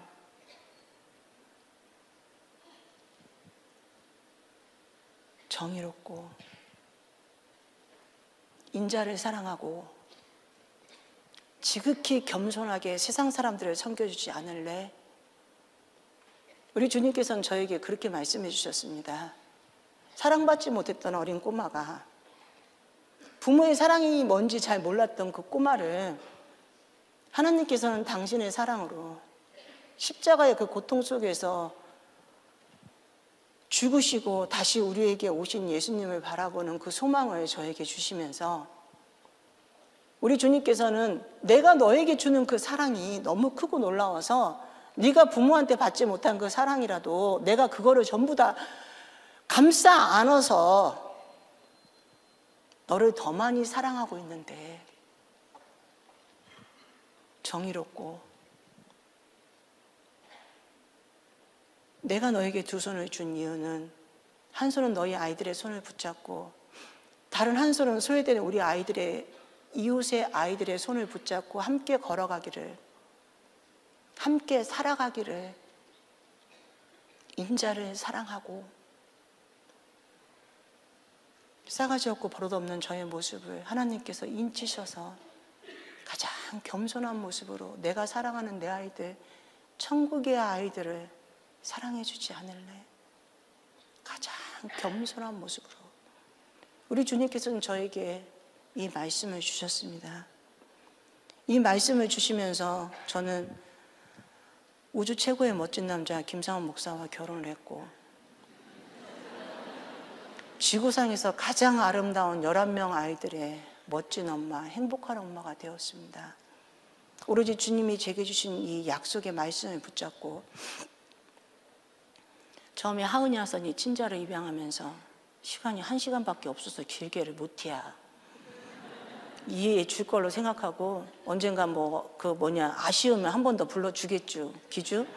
그거 생각하고 하다가 끊어도 이해를 해 주셔요. 멋진 하은이 하선이를 4살, 3살 하은이 하선이 입양하면서 하선이가 병원에 입원해 있었습니다. 남편이 토목사업을 하고 있었고, 천안 토요게이트 확장공사 저희 남편이 했어요. 옥천 토요게이트 확장공사, 영동 토요게이트 확장공사, 음성 휴게소 공사, 다 충남 충북은 다 저희 남편이 토목 전문 엔지니어 출신입니다. 토목과를 나왔고 토목 1급 자격증을 가진 정말 전문 엔지니어예요. 도로공사는 100% 현금입니다. 저는 목사하고 결혼하지 않았어요. 돈 잘 버는 젊은 사업가하고 결혼했습니다. 그래서 저희 남편이 정말 많은 부를, 정말 많은, 도로공사는 100% 현금이니까, 여기 도로공사 근무하시는 분들 계시면 아시겠지만 도로공사는 전부 다 100% 현금입니다. 그러니까 늘 현금, 선지급 30%, 중간에 50% 이런 식으로 지급을 해주기 때문에 돈 없이 공사를 해본 적이 없어요. 그러니까 남편이 버는 많은 돈으로 병원에 누워있는 하선이가 아프다고는 했지만, 제가 믿는 우리 하나님이, 그리고 대한민국의 의술이, 여기 의사 선생님들 많이 계시다고 알고 있는데, 그리고 남편이 벌어들이는 돈 가지고 하선이의 아픔은 아무것도 아니라고 생각을 했습니다. 근데 7살 때 하선이는 죽음의 고비를 넘기면서 중환자실로 왔다 갔다 했습니다. 죽어가는 하선이를 바라보면서 할 수 있는 게 하나도 없다는 것을, 남편이 매달 벌어다 가져오는 그 많은 억대의 연봉도 그 당시에 제가 30대 시절에, 30대예요. 30대 시절에 억대의 연봉도, 그리고 제가 아무리 교회 가서 전도사로 사역하면서 하나님 앞에 열심히 기도를 해도, 그리고 의술이 아무리 발달됐다고 해도 그 의술이 하선이를 고칠 수 없다는 것을 알게 되었습니다. 결국은 주님 앞에 매달려 기도하는데 우리 주님께서는, 정희야, 너는 나에게 무엇을 줄래? 저희 남편은 저쪽에서 기도했습니다. 둘이 서로 같이 기도하지, 왜 각자 기도해가지고. 하나님은 각자의 기도에 헌신을 받으셨습니다. 남편은 세상의 모든 것을 던져버리고 목회자가 되겠다고 기도했고, 왜 목회자가 된다고 기도를 하냐고. 돈을 벌어오고 그리고 다른 거를 드리겠다고 기도를 해야지, 나이 42살, 3살 먹은 남자가 무슨 목회자가 되겠다고 기도를 하냐고요. 저 혼자 전도사로 사역하면 되지, 기죠? 여기 어머님들, 그 억대 연봉을 제가 어떻게 버립니까? 근데 세상에 목회자가 되겠다고 기도하면서 43살에 신학대학원을 갔습니다. 그리고 정말 토목사업을 다 던져버렸어요. 제 책에도 그런 내용이 나옵니다만. 그리고 저는 하나님 앞에, 하선이가 폐가 문제가 있어서 폐 때문에 이제 죽어가고 있으니까, 살아있는 사람이 폐는 줄 수 없으니까 제가 모르는 죽어가는 분에게 저희 심장을 기증할 테니 우리 하선이만 살려달라고 하나님 앞에 기도했습니다. 그리고 하선이는 11살 되는 해 7살에 입원해가지고 7살, 8살, 9살, 10살 10년의 세월을 보니까 하선이가 5년 동안 병원에 입원해 있었더라고요. 5년 동안 입원해 있으면서 의료보험 하나도 안 되는 주사 하나 가지고도 그 많은 돈을 지불하면서도 하선이의 병은 치유할 수 없었습니다. 그 당시에 살려준 하선이를 살려준 그 은혜에 감사해서 내가 제주도 아니면 울릉도든 독도든 마라도든 어디든 가겠습니다라고 서원했기 때문에 봉생기 병원이면 어떻고 더 조그만 병원이면 어떻고 그냥 의원이면 어떻고 그게 뭐 중요하랴. 내 딸 살려준 그 은혜에 감사해서 하나님 앞에 드릴 수 있다면 더한 것도 드릴 수 있는데 그래서 그 아이가 살아나더니만 엄마 또 한 명을 입양해줘. 내 동생을 입양해줘. 내가 이렇게 행복하게 가정 안에서 살 수 있도록 건강하게 살 수 있도록 해준 건 엄마 아빠니까 동생들이 더 많이 집에 들어와서 행복하게 살 수 있도록 엄마가 동생들을 계속해서 입양해줘. 그리고 한 명 오고 그리고 한 명 오고 그리고 한 명 오면서 엄마 계속해서 동생들을 데리고 와. 그리고 또 한 명 오고 엄마 계속해서 동생들을 데리고 와. 그리고 또 한 명 오는 동안에 하선이는 아무것도 한 게 없고 요 말로만 계속해서 동생들 데리고 오라고. 계속해서 말만 얘기하고 그 뒤에서 동생들을 치닥거리하고 동생들을 챙겨주고 동생들을 배려하고 동생들을 봐주고 업어주고 안아주고 하는 애는 큰애 하은이. 한 살 더 먹은 하은이. 동생이 아파가지고 어떤 부모한테 사랑도 못 받고 10년 동안 애가 3살이 왔는데 그러니까 3살부터 10살까지 5년 동안 병원에 있었으면 큰아이 하은이는 어떻게 됐을까요? 제대로 돌봄을 받았을까요? 돌봄도 못 받았던 그 아이가 하선이의 그 말 한마디에 계속해서 동생들을 돌아보면서 엄마 나는 반대야. 엄마 난 너무 힘들어. 엄마 난 동생들이 안 왔으면 좋겠어 라고 이야기할 때마다 하선이는 그래도 엄마라면 할 수 있어. 그러면서 하는 말이 엄마가 어떻게 할 수 있는데 라고 이야기했더니 하선이가 입양계에 유명한 말을 합니다. 이게 입양 역사의 책으로 남을 이야기예요. 엄마가 입양이라는 단어가 없어질 때까지 전부 다 입양해. 그러면 우리 집이 인구가 몇 명이어야 되는 거예요.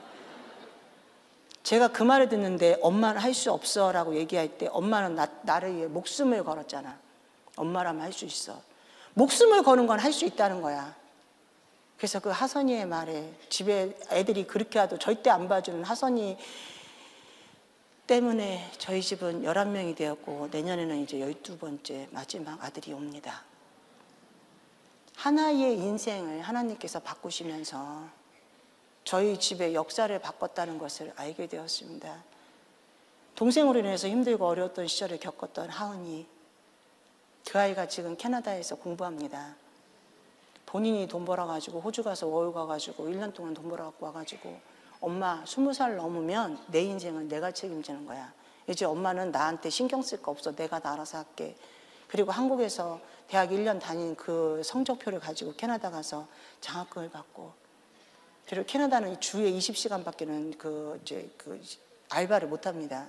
그 20시간 꼬박꼬박 채우면서 동생들에게 용돈을 보내주면서 공부하는 아이가 되어 있습니다. 그리고 이 아이는 꿈이 아프리카 선교사입니다. 초등학교 6학년 때 인격적으로 주님을 만나고 저한테 이런 얘기를 했습니다. 엄마는 대한민국에 소외된 아이들이 엄마가 되어주고 난 전 세계에 소외된 아이들이 엄마가 될 거야.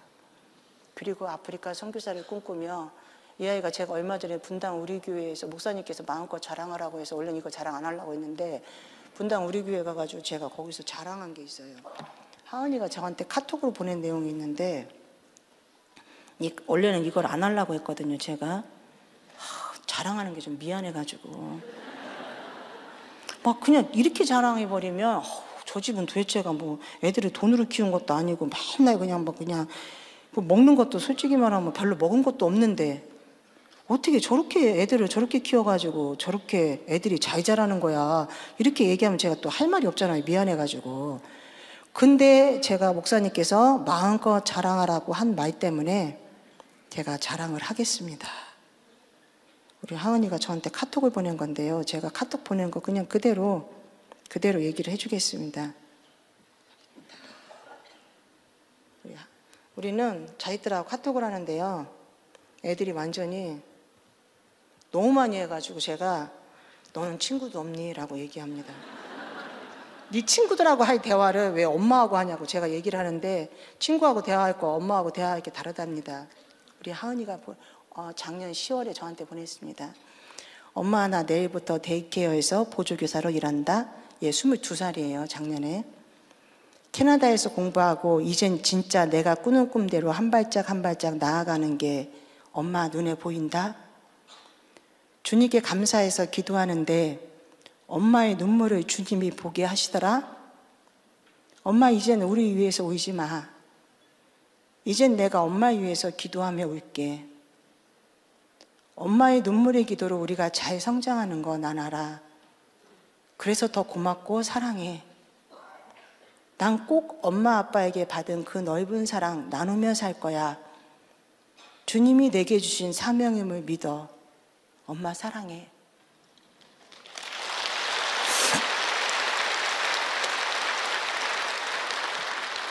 22살 먹은 자식한테 이런 편지 받아본 사람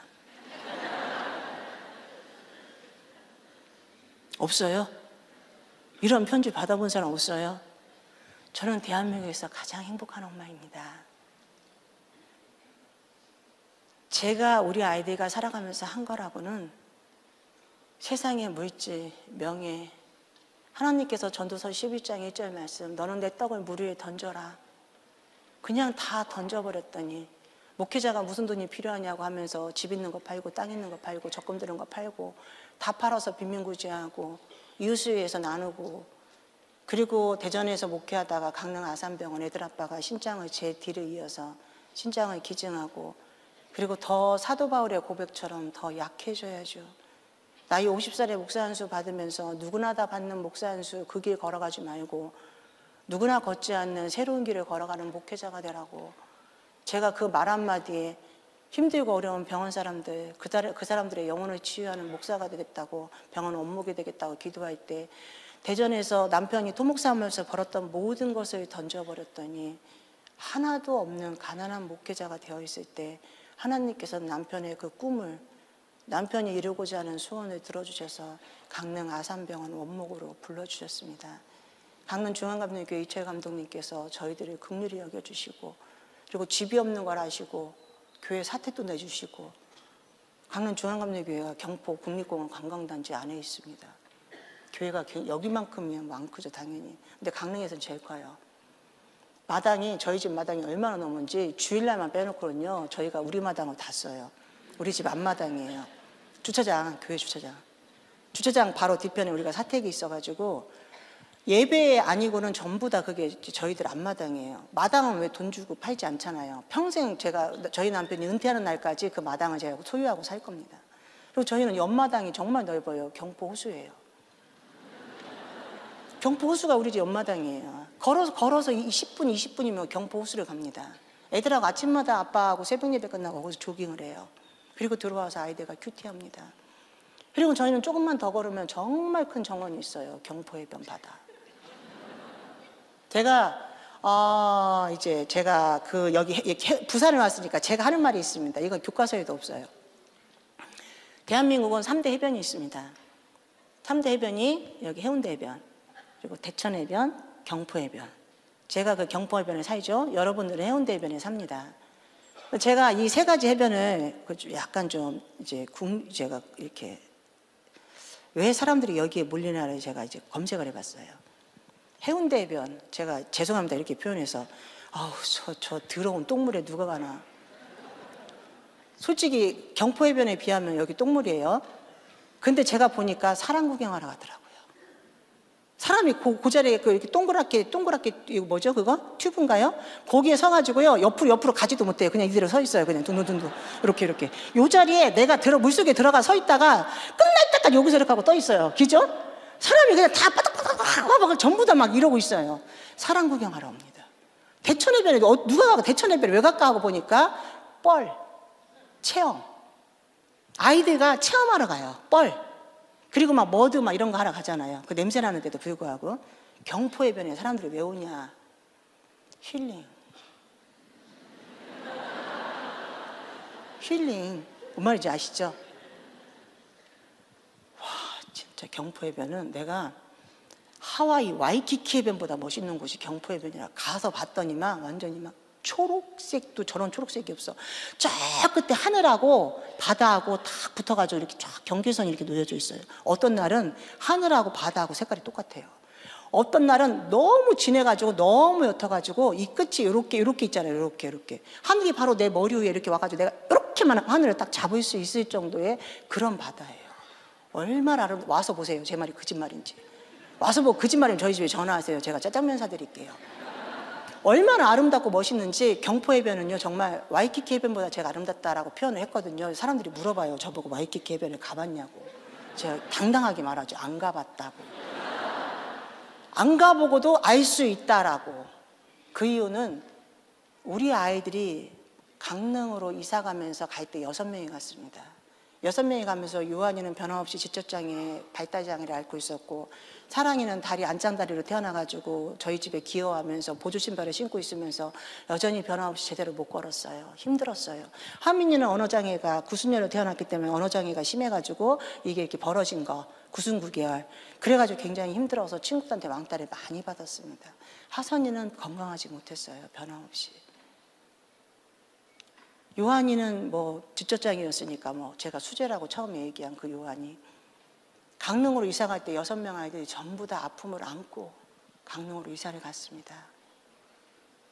근데 그 아이들이 강릉의 그 바닷바람과 소나무 솔향의 그 향기를 맡으면서, 그리고 공단이 없기 때문에 우선 일단 공기가 맑고 깨끗하고, 새벽에 일어났을 때 그 공기와 밤중에 잠잘 때의 공기가 달라요.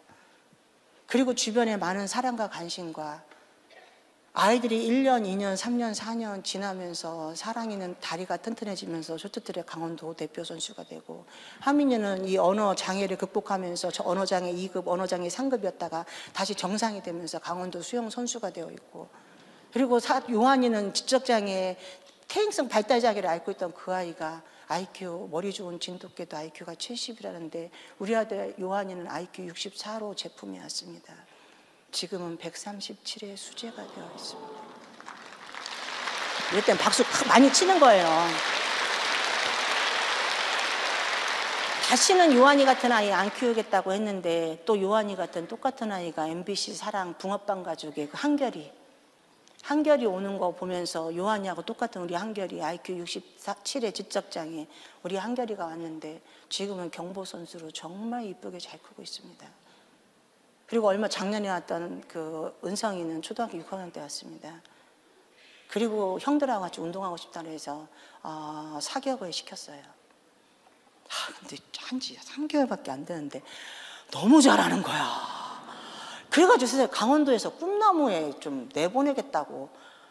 꿈나무에 내보내면 여름방학, 겨울방학 다 거기서 다 케어를 해주는 거거든요. 돈 한 푼 안 들이고도 운동을 시키네. 나 진짜 이거. 우리 하은이는 이렇게 저한테 핸드폰을 보내지 않나. 그 죽어가던 하선이는 간호학과를 가가지고, 애가 맨날 병원에서 보고 배운 게 의사 간호사밖에 본 게 없어가지고 세상에 내신 성적 1등급이 됐네. 나 진짜 미치겠어. 나는 진짜 진짜 공부하기 싫어서 공부 더럽게 못하는 애들은 또 운동을 그렇게 잘하고, 너 공부 좀 하지 마 제발 하면 공부를 너무 잘해가지고 내신 성적 1등급을 받고. 근데 이 아이가 이제 너무 몸이 안 좋으니까 의대를 보내려고 했다가 아이 건강이 안 좋으니까 그런 간호학과를 가겠다 해서 세상에 올해 하은 언니하고 동갑인데 얘가 1년을 이제 공부 잘해가 1년을 먼저 갔어요.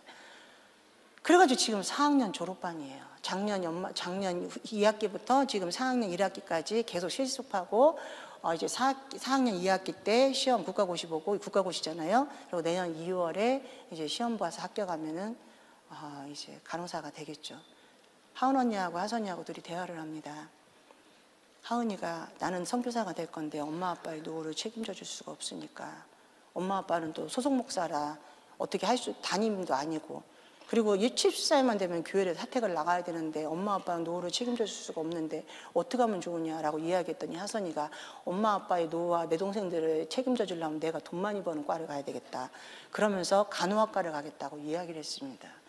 그러니까 하민이가 거기다가 이제 내가 그럼 국가대표가 운동을 하니까 청소년 국가대표가 되면 나라에서 몇백만원씩 나오니까 그 돈을 언니가 간호학과를 가면 내가 그 돈을 언니한테 지원을 해줄게. 하민이가 그렇게 이야기를 했습니다. 그러니까는 그 얘기를 하는데, 하민이가 그렇게 이야기를 하는 과정 속에서 하선이는 국가장학금을 받아가지고 전액 다 무상으로 학교를 졸업해요. 그렇기 때문에 하민이가 도와주지 않아도 됩니다. 근데 거기다가 애들이 셋이서 그럼 우리 결혼하면 누가 엄마 아빠를 책임져 주지? 라고 이야기를 합니다. 제가 거기서 한마디 나서려는데 애들 아빠가 뒤로 이렇게 해요. 말하지 말라고, 조용히 듣고 있으라고.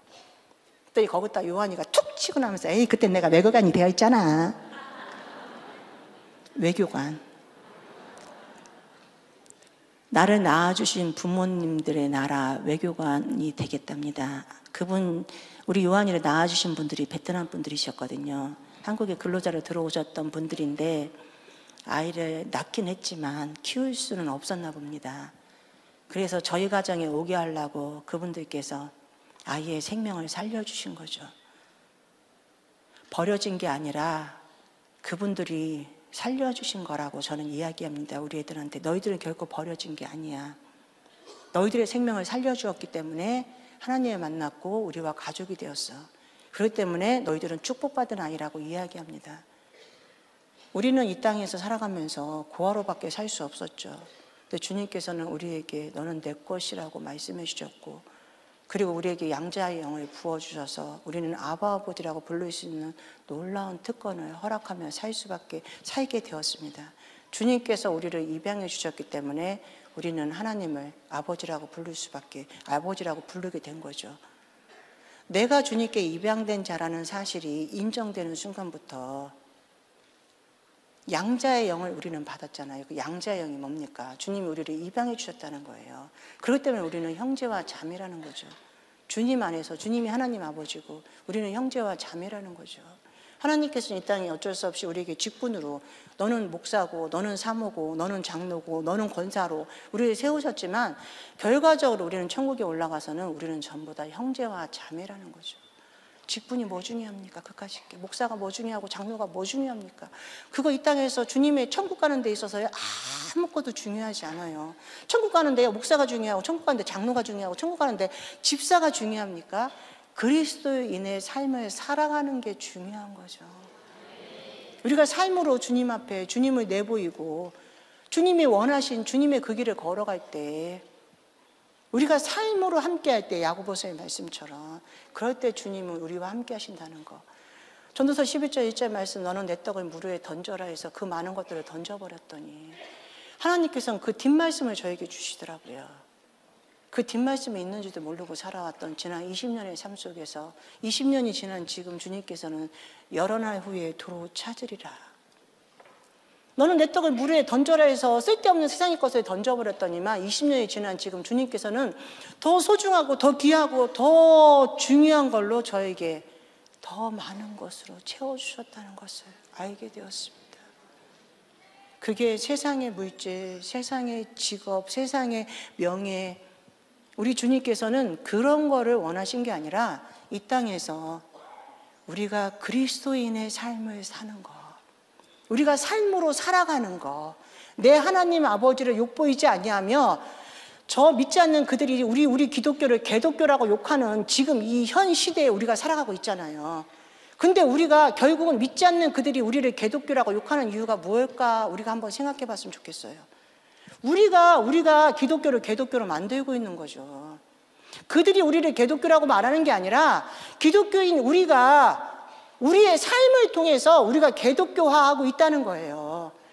하나님께서는 우리들이 마음껏 사랑해서 교회 문을 활짝 열고 우리의 사랑을 마음껏 전달해라, 마음껏 차고 교회 안에 문을 확 닫고 이 안에서 우리의 사랑이 차고 넘쳐서 이 안에서 막 우리가 허부적거리고 사는 게 아니라 문을 확 열어가지고 저들에게 하나님의 사랑을 마음껏 증거해라, 너희들 나가서 전도해, 선교해, 구제해라고, 교육해라고 얘기해 주셨는데 우리들끼리 잘 먹고 잘 살아.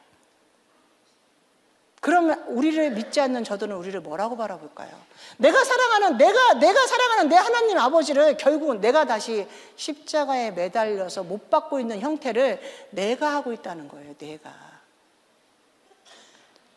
그래서 우리가 그리스도인의 삶이 얼마나 소중한 건지를 믿지 않는 저들에게 하나님께서는 훈련하고 하나님의 말씀 속에 들어가서 정말 열심히 주님의 세계, 이 성경이 답이니까요. 이 성경 안에서 주님의 말씀을 완전하게 다 익힌 다음에 너희들끼리 살아라가 아니라, 믿는 사람들끼리 살아라가 아니라 하나님의 문화를 사랑하는 사람들이 세상의 문화를 사랑하는 저 틈에 들어가서 세상의 문화를 사랑하는 그 틈에서 살아라는 게 아니라, 세상의 문화 속에 살아가라는 게 아니라, 하나님의 문화를 그 속에 들어가서 그들에게 이 한 사람이 하나님의 문화를 전파하라고, 우리에게 그리스도인의 삶을 살게 하셨다는 거죠. 그 속에 들어가서 똑같이 마약하고, 그 속에 들어가 똑같이 술 마시고, 하은이가 캐나다 호주에 있으면서 하는 말이, 엄마 거기서 좀 믿음 좋은 아이 좀 만나라 했더니, 엄마 여기는 교회 다니는 애들도 전부 다 믿음 좋은 아이다고 해도 엄마 다 마약해.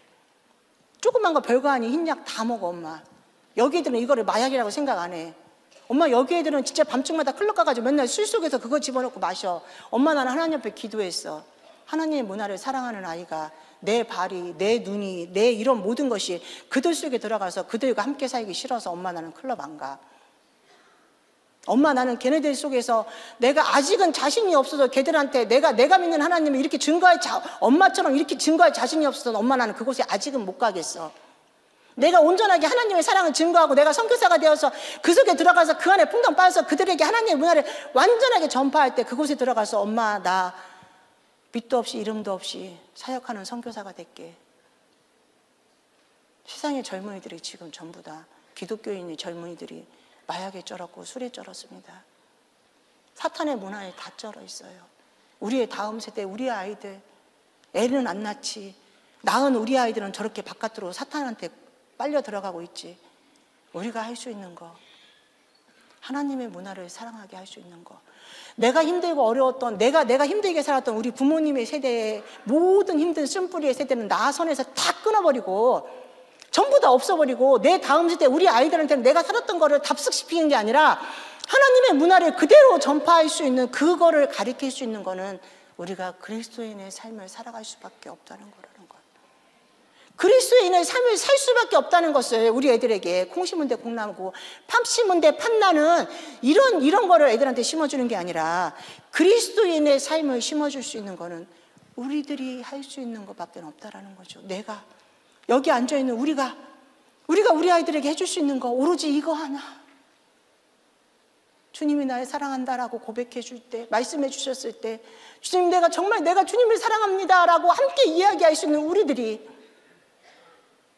날 사랑하시는 내 아버지, 내가 아버지에게 드릴 수 있는 거, 세상 사람들이 나를 바라보면서 기독교를 개독교라고 욕하지 아니하는 거, 나를 바라보면서 내 아버지를 욕먹이지 아니하는 거, 나를 바라보면서 내 삶을 보면서 하나님을 더 이상 십자가에 못 박히지 않게 하는 게 우리 그리스도인의 삶이라는 것을 살면서 알게 되었습니다.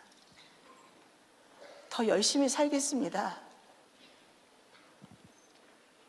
더 최선을 다해서 하나님 말씀 안에 순종하며 저 또한 내일의 일을 알 수 없으니까요.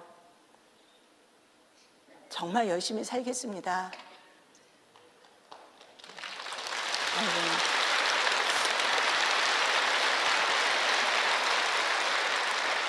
하나님이 우리에게 주신 이 두 손으로 서로 손에 손을 붙잡고, 우리는 형제와 자매이기 때문에 서로 하나가 되어서 그 길을 우리 함께 걸어갑시다. 기도하겠습니다. 주님 감사합니다. 주님께서는 우리를, 세상 속에서 죽을 수밖에 없는 우리를 사랑하셔서 이 자리에 불러주셨습니다. 아버지, 주님께서 우리를 불러주셨을 때는 선교사적인 마인드를 가지고 세상 속에 들어가 하나님의 사랑을 증거하라고, 하나님을 사랑하는 자들은 이웃을 사랑하라고 말씀하신 것처럼, 정말 나를 사랑한다면 이웃을 함께 사랑해달라고 말씀하신 예수님의 그 말씀처럼 내 이웃을 사랑해달라고 말씀하신 예수님의 그 사랑을 실천하고자 아버지 우리가 이 자리에 모였나이다. 아버지, 우리의 마음이, 우리의 생각이, 우리의 중심이 오로지 그리스도인의 삶을 살아갈 수 있도록 주님 도와주시옵소서. 그로 말미암아 이웃을 사랑하는데 조금도 부족함이 없도록 사랑하게 하시고, 하나님을 더더욱 사랑하기에 부족함이 없는 우리들의 삶이 되어질 수 있도록 주님 축복하시고 함께하여 주시옵소서. 참으로 좋으신 예수님의 이름으로 기도했습니다. 아멘. 감사합니다.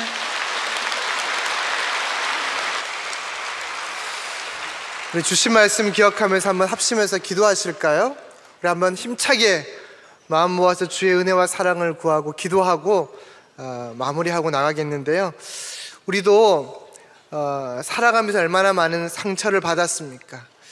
받은 상처 때문에 누군가에게 상처 주는 사람들은 아닌지, 그러나 주님의 은혜와 사랑을 입고 이 세상 가운데 사랑으로 품고 섬기고 나누는 삶으로 반응하는 하나님의 사람들이 되게 주시옵소서. 우리에게 하나님의 그 큰 사랑을 부어주셔서 오늘도 일하시는 그 하나님의 사랑을 경험할 수 있도록 도와주시옵소서. 우리 같이 한번 합심해서 주여 한번 부르시고 기도합니다. 주여! 할렐루야. 주님, 오늘도 우리 가운데 은혜를 부어주시옵소서.